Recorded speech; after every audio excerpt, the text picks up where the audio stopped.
राष्ट्रवादी काँग्रेस पक्ष आणि चिन्हाच्या वादावर आज सुप्रीम कोर्टामध्ये पुन्हा सुनावणी होणार आहे। निवडणूक आयोगानं राष्ट्रवादी काँग्रेस हे नाव आणि घड्याळ चिन्ह उपमुख्यमंत्री अजित पवार यांच्या गटाला दिल्याच्या विरोधात शरद पवार यांच्या गटानं सुप्रीम कोर्टात याचिका दाखल केली आहे। याच याचिकेवर आज सुप्रीम कोर्टामध्ये सुनावणी होणार आहे।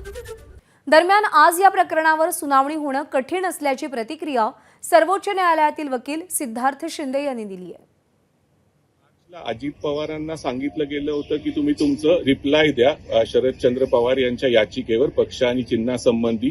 त्यांनी आता ते उत्तर ऑगस्टच्या पहिल्या आठवड्यात दिलेलं आहे। त्यामुळे आज हे प्रकरण शेवटच्या अनुक्रमांकावर आहे। पोचण्याची शक्यता कमी आहे प्रकरण, आणि जरी प्रकरण पोचलं तर त्याच्यात पुढची तारीखच मिळणार आहे। आणि उद्या जे शिवसेना पक्ष आणि चिन्हाचं प्रकरण लिस्ट होतं त्याची तारीख आता 17 सप्टेंबरला गेलेली आहे।